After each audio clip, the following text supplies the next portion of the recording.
Hello friends, my name is Ritesh Agarwal and I am back with the top stories from the Hindu. So what are we waiting for? Let's get started. So these are the top stories from today's The Hindu. Okay, Avni and Sumit leads India's gold hunt. This is from Paralympics. Yogi Adityanath ji bans meat and liquor sale in Mathura on Janmashtami. ठीक है, 102 Vande Bharat trains to be operational by 2024. Announcement by Railways. North Korea may have restarted nuclear reactor. So from the foreign space, China cuts time that minors can spend on online games, which is another interesting update. And then from the editorials, India walking the green talk and still hanging fire on transparency. These are the major news updates, the relevant news updates. हमारे काम के जो आज के updates हैं, आज की जो स्टोरीज हैं वो ये हैं. ठीक है, we will discuss all of them one by one. Let's get started with the first one. Okay, तो अभी पैरालंपिक गेम्स चल रहे हैं. All of you know that Paralympic games are going on in Tokyo Paralympics 2021 and Monday was a special day for India. Why? Because we won 5 medals in one day, okay, in Paralympics, including 2 gold medals. ठीक है, तो यहाँ पर आप नाम देख पा रहे हैं, Avani and Sumit. These were the gold medal winners from India. ठीक है, अवनी लिखेरा एंड सुमित एंटिल. ठीक है, Avani Lekhara won a gold medal in 10 metre air rifle standing shooting में इन्होंने गोल्ड मेडल जीता. And then Sumit Antil in javelin throw. ठीक है, तो Neeraj Chopra won a gold medal in senior Olympics और let's say summer Olympic games. And then in Paralympic games Sumit Antil won a gold medal in javelin throw. We got another silver medal in javelin throw from Devendra Jhanjhadiya, who was a gold medalist in last Rio Olympics, if you remember. Then Sundar Singh Gurjar also won a bronze medal in javelin throw. So 3 medals in javelin throw, 1 gold medal in shooting and 1 silver medal in discus throw by Yogesh Kathunia. So it was a special day as I told you earlier. ठीक है, काफ़ी एक अच्छा दिन रहा हमारे लिए. 5 medals हमारी झोली में आए और दैट मेक्स के ऑलरेडी हमारे पास 2 मेडल्स पहले आ चुके थे. तो this makes it the most successful Paralympic event ever. अभी तक के जितने पैरालंपिक गेम्स हुए हैं सबसे ज़्यादा मेडल्स हमें टोक्यो ओलंपिक्स में और टोक्यो पैरालंपिक्स में मिले हैं. ठीक है, इससे पहले 3 मेडल्स इंडिया को मिले थे. भाविना पटेल सबसे पहला मेडल इन्होंने निकाला था, सिल्वर मेडल टेबल टेनिस में हमारी बात हुई थी. ठीक है, then Nishad Kumar won medal in men's high jump category, silver medal. फिर विनोद कुमार को एक ब्रॉन्ज मेडल मिला था बट उनका ब्रॉन्ज मेडल वापस ले लिया गया. ठीक है, because he was found ineligible in disability classification. That is why his bronze medal was taken back. तो कुल मिला के इंडिया के पास टोटल 7 मेडल्स अभी तक पैरालंपिक गेम्स में हो चुके हैं. ठीक है, and Monday was a special day. ठीक है, चलिए अब नेक्स्ट अपडेट देखते हैं. Yogi Adityanath ji bans meat and liquor sale in Mathura. देखो हुआ क्या, जन्माष्टमी पे कृष्ण जन्मोत्सव मना रहे थे, सारा देश मना रहा था और मथुरा में योगी आदित्यनाथ जी ने घोषणा की कि Mathura because considered to be a holy place, considered to be a very special place in Hindu religion, यहाँ पर उन्होंने मीट और लिकर का सेल बैन कर दिया है. उन्होंने कहा कि उत्तर प्रदेश में बाकी जगह पर सेल हो सकता है बट मथुरा में हम मीट और लिकर की सेल को परमिशन नहीं देंगे. और उन्होंने एक सजेशन दिया है कि the people who are engage in liquor and meat trade may take up selling milk. ठीक है, कंसिडर्ड क्योंकि मथुरा के साथ वो आपके इफ़ यू रिमेंबर काउज और वो सारा कुछ जुड़ा हुआ है. ठीक है, तो this is one interesting take which has happened in Uttar Pradesh. ठीक है, अब देखो एक अपडेट देखते हैं. वंदे भारत ट्रेन्स, तो वंदे भारत ट्रेन्स को लेकर के मोदी साहब ने भी इंडिपेंडेंस डे स्पीच पे बात की थी और अभी इंडियन रेलवेज ने कहा है कि by March 2024 102 Vande Bharat trains चल रही होंगी, ऑपरेशनल होंगी. ठीक है, तो वंदे भारत ट्रेन्स के थोड़ा बैकग्राउंड समझते हैं. क्वेश्चंस कहाँ से आ सकते हैं, वंदे भारत ट्रेन्स के बारे में क्वेश्चंस आ सकते हैं, इस प्लान के बारे में क्वेश्चंस आ सकते हैं. ठीक है, वंदे भारत ट्रेन का पहले नाम क्या था, ट्रेन 18. ठीक है, और ये जो ट्रेन है आज की तारीख में हिंदुस्तान में कितनी चल रही है, 2 ट्रेन चल रही है, Delhi to Varanasi and Delhi to Katra. Semi high speed train है, 160 किलोमीटर्स पर आवर तक की स्पीड पे चलती हैं. ठीक है, और काफ़ी सारी फैसिलिटीज़ हैं इसमें, एसी ट्रेन है, जीपीएस सिस्टम, बायो टॉयलेट्स, इस तरह की कुछ सुविधाएं हैं.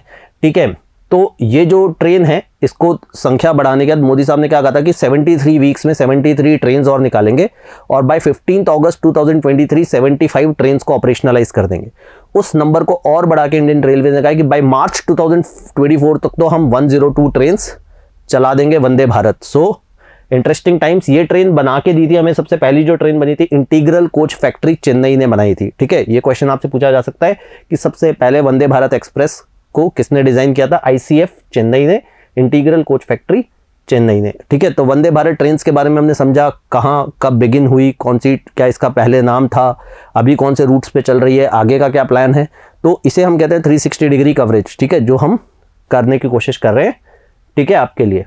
अच्छा, अब देखो जो UN की एटॉमिक एजेंसी है, क्या नाम है? International atomic energy agency. ठीक है, याद कर लो, इंटरनेशनल एटॉमिक एनर्जी एजेंसी।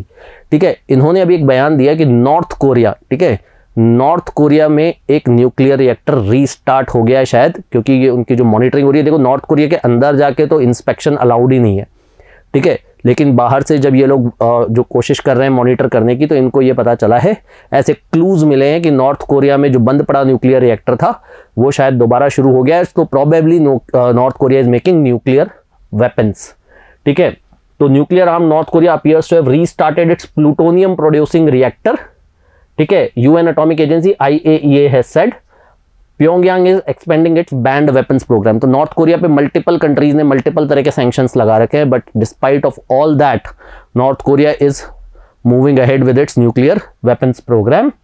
ठीक है, तो ये कौन सा रिएक्टर है? जो नॉर्थ कोरिया में योंगबियोन कॉम्प्लेक्स है, जो कि वहाँ का जो सबसे हम कहते हैं नोटोरियस कॉम्प्लेक्स है न्यूक्लियर रिएक्टर, सबसे बड़ा न्यूक्लियर रिएक्टर वहाँ पर ही है। तो 5 मेगावाट रिएक्टर जो है वो शायद दोबारा स्टार्ट हो गया है, ऐसा उन्होंने कहा है, which might have ramifications for adjoining countries and the world as a whole. ठीक है, चलिए नेक्स्ट अपडेट देखते हैं। देखो, चाइना ने एक इंटरेस्टिंग बात कही है, आप लोगों ने अपने घरों में महसूस किया होगा, आपके पेरेंट्स ने भी काफ़ी बार आपको ऑनलाइन गेम्स खेलने से मना किया होगा। ठीक है, कहा होगा कि इसके इफेक्ट्स अच्छे नहीं होते, आइज़ के लिए अच्छा नहीं है, माइंड के लिए अच्छा नहीं है। चाइना ने इस पर लॉ बना दिया है। ठीक है, चाइना ने इस पर लॉ बना दिया, लॉ पहले भी था, उसको और थोड़ा स्ट्रिंजेंट कर दिया है। क्या कहा है उन्होंने कि आप 1 घंटे से ज़्यादा, वो भी टाइम बताया उन्होंने, 8 से 9 बजे के बीच में ऑनलाइन गेम्स इससे ज़्यादा नहीं खेल सकते, और वो भी कब? फ्राइडे पे, वीकेंड पे या हॉलीडेज़ पे। ठीक है, और ऑनलाइन कंपनीज़ को ये इंश्योर करना होगा कि आप इससे ज़्यादा नहीं खेल रहे, आपको इससे ज़्यादा का एक्सेस नहीं दें, अगर दिया तो उन पे कार्रवाई होगी। ठीक है, तो ये एक चाइना ने जो एडिक्शन बढ़ता जा रहा है ऑनलाइन गेम्स के प्रति, उसको कर्ब करने के लिए चाइना गवर्नमेंट ने ये डिसीजन लिया है। Chinese regulators have slashed the amount of time players under the age of 18 can spend on online games to an hour of gameplay only on Fridays, weekends and holidays. ठीक है, okay, users under the age of 18 will only be able to play games from 8 PM to 9 PM. ठीक है, and online gaming companies will be barred for providing gaming services to them in any form outside those hours. ठीक है, तो ये एक हम जैसे हम कहते हैं कि इंडिया में हम कहते हैं कि अरे हमारी फ्रीडम ऑफ स्पीच को कर्ब किया जा रहा है, हमें उतनी आज़ादी नहीं है, तो आप इमेजिन करें कि चाइना में क्या हो रहा है। ठीक है, okay, so it is debatable and I am sure कि हिंदू में कोई ना कोई आर्टिकल आज या कल में, परसों में, आज तो नहीं है बट थोड़े दिनों में आपको इस पर देखने को मिलेगा। देखो, एडिटोरियल्स पे बात हो रही है, तो आज के इंपॉर्टेंट एडिटोरियल्स डिस्कस करते हैं। देखो, न्यूज़ तो आज बहुत ज़्यादा नहीं है, बट एडिटोरियल्स 2 बड़े अच्छे आए हैं। ठीक है, एक एडिटोरियल कहता है India is Indeed walking the green talk. मतलब क्या? वॉक द टॉक, ऐसा सुना होगा आपने, इंग्लिश में कहावत है walk the talk. Walk the talk मतलब जो कहो वो करके दिखाओ। ठीक है, ऐसा नहीं कि जैसे हम कहते हैं हिपोक्रेसी, कह कुछ रहे हैं कर कुछ रहे हैं। ठीक है, मुंह में राम बगल में छुरी, सुना होगा आपने, है ना? तो ऐसा ना हो, हम जो कहें वो करके दिखाएं। ठीक है, वॉक द टॉक। तो ये कहता है कि India is walking the green talk, मतलब इंडिया ने जो कमिटमेंट किए हैं क्लाइमेट चेंज के लिए, एनवायरनमेंट प्रोटेक्शन के लिए, इंडिया वो करके दिखा रहा है। ऐसा नहीं है बाकी देशों की तरह कि हम बड़ी बड़ी बातें कर रहे हैं या छोटे देशों पे दबाव बना रहे हैं। हमने जो कहा है कि हम करेंगे, हमने उसे ओवर अचीव कर रहे हैं। ठीक है, तो पेरिस क्लाइमेट एग्रीमेंट जैसा नाम सुना होगा आपने, 2015 में एक बहुत इंपॉर्टेंट एग्रीमेंट हुआ था। उसमें हर कंट्री ने अपने कुछ NDCs दिए थे, नेशनली डिटरमाइंड कॉन्ट्रीब्यूशंस, जिसमें हर कंट्री ने अपना एक टारगेट पिक किया था कि हम क्लाइमेट चेंज को रोकने के लिए, हम एनवायरनमेंट को प्रोटेक्ट करने के लिए ये टारगेट लेंगे। ठीक है, तो इंडिया ने जो भी टारगेट्स लिए थे, इंडिया उसे ओवर अचीव कर रहा है। तो देखें तो फर्स्ट लाइन क्या कहती है, at the 5th anniversary of Paris agreement, मतलब 2015 में शुरू हुआ था, 2020 में जब 5th एनिवर्सरी हुई, तो India was the only G20 nation compliant with the agreement. मतलब G20 कंट्रीज में से सिर्फ हिंदुस्तान एक ऐसा देश था जिसने एग्रीमेंट को पूरी तरीके से कंप्लाई किया था। ठीक है। डिस्पाइट ऑफ दिस दुनिया भर की कंट्रीज हम पे ही प्रेशर बना रही है कि इंडिया को थोड़ा और करना चाहिए, ठीक है। आप अपने गिरेबान में भी तो झांकिए, ठीक है। तो अभी नवंबर में मैंने आपको बताया था ग्लासगो स्कॉटलैंड में क्लाइमेट समिट होने वाली है, COP26 होने वाली है, उस पर और बात होगी, ठीक है। उससे पहले हम देखें बाकी देश क्या कर रहे हैं। तो चाइना जो दुनिया का सबसे बड़ा ग्रीन हाउस गैस एमिटर है, सबसे ज़्यादा पोल्यूशन जो फैलाता है, उसने कहा कि 2060 तक हम कार्बन न्यूट्रलिटी अचीव कर लेंगे, यानी हमारा कार्बन इम्पैक्ट दुनिया पे जीरो होगा 2060 में जाके। और वो कहता है 2030 पे तो हम पीक करेंगे। पीक करेंगे का क्या मतलब होता है कि आपने बेल कर्व देखा है, या अब पीक का मतलब समझते हैं, पीक मतलब टॉप, ठीक है। तो यानी अभी तो हम 2030 तक तो बढ़ाएंगे, और बढ़ाने का 2030 के बाद फिर वो गिरना शुरू होगा, यानी 2030 तक तो हमारा एमिशन बढ़ेगा, ठीक है। ये वो कंट्री कह रही है जिसका दुनिया में सबसे ज़्यादा एमिशन है, ठीक है। यूएसए ने क्या कहा है, पहले तो पेरिस क्लाइमेट एग्रीमेंट से ट्रंप ने विड्रॉ कर लिया था। If you remember, Donald Trump has withdrawn from Paris climate accord, but फिर फरवरी 2021 में वापस ज्वाइन किया, यूएसए ने रीज्वाइन किया। और जब यूएसए कहता है कि हम 2050 तक नेट जीरो पे पहुंच जाएंगे, हम कार्बन न्यूट्रल हो जाएंगे बाय 2050, तो यूएस की डेडलाइन क्या है 2050, चाइना की डेडलाइन क्या है 2060। अब हम देखते हैं हमने क्या किया है।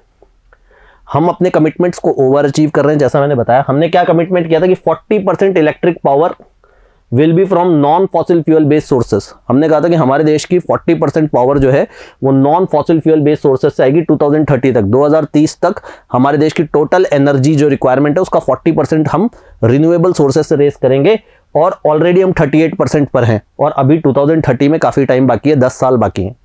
हमने क्या कमिटमेंट किया था कि हमारे GDP का जो कार्बन एमिशन इंटेंसिटी होगा वो 20 to 25% होगा। इसे हमने ऑलरेडी 24% तक रिड्यूस कर लिया है। इसके अलावा हमने कुछ बड़े अनाउंसमेंट्स किए हैं, जैसे हम कहते हैं 2022 तक हम 175 गीगावाट रिन्यूएबल एनर्जी प्रोड्यूस करेंगे, और बाय 2030 हम 450 gigawatt of renewable energy produce करेंगे, जो कि अपने आप में वॉलंटरी बड़े बड़े टारगेट्स हमने लिए हैं, और हम इसे ओवर अचीव कर रहे हैं। ऑलरेडी हम इसमें काफ़ी अच्छा काम कर रहे हैं। तो व्हाट ही मीन्स टू से is India is walking the talk, India is fulfilling it's promises, and now it's the turn of developed countries like USA, like China to play their part to share their load, ठीक है।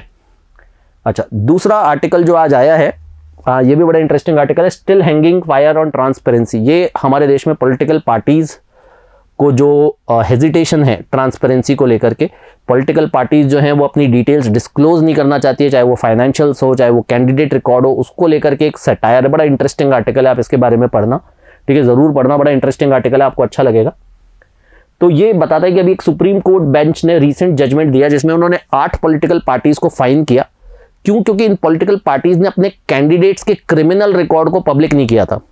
Supreme court के orders already है कि अगर आपका कोई candidate है जिसका कोई क्रिमिनल रिकॉर्ड है, तो ना सिर्फ आपको उसका क्रिमिनल रिकॉर्ड डिस्क्लोज करना है, बल्कि यह भी बताना है कि आपने इस कैंडिडेट को क्यों चुना, उस कैंडिडेट पे जिसका कोई क्रिमिनल रिकॉर्ड नहीं था। मतलब आप कोई दूसरा कैंडिडेट ले सकते थे जिसका कोई क्रिमिनल रिकॉर्ड नहीं था, उसके बजाय आपने ऐसे बंदे को चुना जिसका कोई क्रिमिनल रिकॉर्ड है। तो ऐसा क्यों किया आपने? ऐसी क्या खूबियां दिखी आपको? ऐसा कौन सा मेरिट दिखा? ठीक है, तो हिंदुस्तान में तो हम ये जजमेंट्स पास हुए हैं, मगर उन पर एक्शन नहीं लिया गया। पॉलिटिकल पार्टीज ये डिस्क्लोज नहीं किया, इसलिए 8 पॉलिटिकल पार्टीज पे फाइन लगाया गया। तो ऑथर क्या कहते हैं? ऑथर ये कहता है कि इस तरह सी चीज़ें पहले भी हुई है जहां पर जो पॉलिटिकल पार्टीज हैं उन्होंने इन्फॉर्मेशन डिस्क्लोज करने में हेजिटेशन दिखाई। फॉर एग्जांपल, उन्होंने एक एग्जांपल दिया कि after the judgement in Union of India versus ADR, Association of Democratic Reforms in 2002, all candidates standing for elections were directed to file an affidavit declaring their education, financial and criminal background. Political parties amended Representation of People Act 1951 to nullify the disclosure requirements. ठीक है, तो उन्होंने कहा कि जब court ने directive दिया कि जो भी कैंडिडेट इलेक्शन फाइट कर रहा है उसको अपनी educational, financial, criminal background disclose करना पड़ेगा, तो पॉलिटिकल पार्टीज ने एक्ट में ही अमेंडमेंट करना चाहा। रिप्रेजेंटेशन ऑफ पीपल एक्ट 1951 में अमेंडमेंट करके ये डिस्क्लोजर रिक्वायरमेंट खत्म करनी चाहिए, हालांकि कोर्ट ने वो अमेंडमेंट्स चलने नहीं दिए। फिर इन 2013 सेंट्रल इंफॉर्मेशन कमीशन ने डिक्लेयर किया 6 नेशनल पॉलिटिकल पार्टीज को पब्लिक अथॉरिटीज अंडर RTI। तो उन्होंने कहा कि पॉलिटिकल पार्टीज जो है वो RTI एक्ट के अंडर आती है, और फिर गवर्नमेंट ने सारी पॉलिटिकल पार्टीज मिलकर के अमेंडमेंट्स लेकर आई जिसमें उन्होंने कहा कि भाई हम तो RTI के अंडर नहीं आते और हमें कोई डिस्क्लोजर नहीं करना, जिसे अगेन पब्लिक प्रेशर में इन अमेंडमेंट्स को ड्रॉप करना पड़ा। बट आज तक पॉलिटिकल पार्टीज RTI के अंडर डिटेल्स प्रोवाइड नहीं कर पाई हैं। ठीक है, फिर बीजेपी इलेक्टोरल बॉन्ड स्कीम लाई। इलेक्टोरल बॉन्ड स्कीम का मतलब क्या है कि आप बैंकिंग चैनल के थ्रू पॉलिटिकल पार्टीज को फंडिंग प्रोवाइड करवा सकते हो और ये फंडिंग एनोनिमस रहेगी, यानी political party will not share the details of कि ये पैसा किसने आया। अब आप सोचो कि एक बहुत बड़ी पॉलिटिकल पार्टी है जो बहुत सारा पैसा इलेक्शन में खर्च कर रही है और उनसे पूछा जाए कि आपके पास इतना पैसा आ कहाँ से रहा है, आप इलेक्शन में इतने पैसे कैसे, इतने पोस्टर्स कैसे छप रहे हैं, इतनी रैलियां कैसे निकल रही है, आपके हेलीकॉप्टर से यात्राएं कैसे हो रही है, ठीक है, आपके लीडर्स इतनी जो रैलियां कर रहे हैं उसके लिए फंडिंग कहाँ से आ रही है। तो कहीं कोई ऐसा कोई स्कीम नहीं है कि इलेक्टोरल बॉन्ड स्कीम में वो अपने डोनर्स को डिटेल्स दे सकें। तो यहाँ पर जो है वो थोड़ा क्रिटिसिज्म किया गया इस बात पे कि जो पॉलिटिकल पार्टीज है they are not transparent enough, they are not open enough, they do not disclose enough details. तो it's again a nice read. ठीक है, alright guys, this is it from my side. अभी मैंने कल आपसे question पूछा था, कल हम बात कर रहे थे मेजर ध्यानचंद के बारे में हमने बात की, क्योंकि नेशनल स्पोर्ट्स डे उनकी याद में मनाया जाता है अगस्त 29। और मैंने आपसे ये पूछा था कि कौन से अवार्ड का नाम मेजर ध्यानचंद के नाम पे कर दिया गया है, जो मेजर अवार्ड है। तो सही जवाब है राजीव गांधी खेल रत्न पुरस्कार। ठीक है, राजीव गांधी खेल रत्न पुरस्कार जो हमारे देश में किसी भी परफॉर्मिंग एथलीट को दिया जाने वाला सबसे बड़ा अवार्ड है। ठीक है, हमारे देश में स्पोर्ट्स में जो सबसे बड़ा सर्वोत्तम पुरस्कार है राजीव गांधी खेल रत्न पुरस्कार, इसका नाम बदल के मेजर ध्यानचंद खेल रत्न पुरस्कार कर दिया गया है। हमारी हॉकी टीम की परफॉर्मेंस को देखते हुए मोदी साहब ने टोक्यो ओलंपिक्स में हमारी जो मेंस हॉकी टीम और वुमेन्स हॉकी टीम ने अच्छा परफॉर्म किया, उसको देखते हुए मोदी साहब ने ये घोषणा की थी कुछ समय पहले। ठीक है, अच्छा, अब आज का क्वेश्चन, आज हमने नॉर्थ कोरिया के बारे में कुछ बातें की कि नॉर्थ कोरिया में न्यूक्लियर रिएक्टर दोबारा स्टार्ट कर रहा है। तो मैं आपसे साउथ कोरिया के बारे में कुछ पूछना चाहता हूँ। ठीक है, आपको मुझे साउथ कोरिया की कैपिटल और साउथ कोरिया के लीडर का नाम बताना है। ठीक है, ये दो चीज़ें आप मुझे बताएं। ठीक है, अगेन आप अपना आंसर कमेंट सेक्शन में पोस्ट कर सकते हैं and I will discuss that tomorrow with the new video with some new updates. I'll see you guys tomorrow. Till then, take care. Goodbye. Keep reading.